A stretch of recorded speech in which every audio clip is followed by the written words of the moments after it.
Bacteria are very tiny, independently living organisms, smaller than human cells that were only detected in the mid-18th century when microscopes became good enough to magnify these tiny little objects.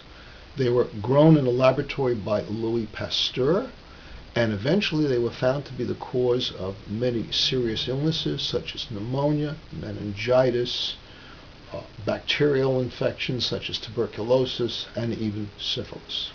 The first modern antibiotic, of course, was penicillin, which was discovered in the mid-1930s and became the father of many other antibiotics. Nowadays, we seem to be awash in all kinds of antibiotics with all kinds of different strange names, which you would think would have cured the problem of bacterial infection.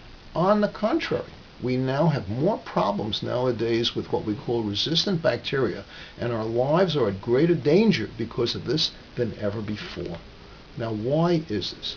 It is because antibiotics, unfortunately, have not always been used properly.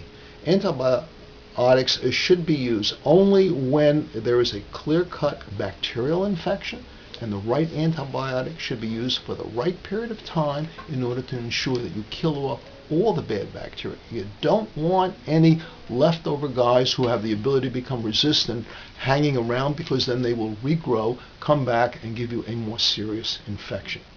I totally cringe when I hear somebody say that they had a bad cold and their doctor gave them an antibiotic.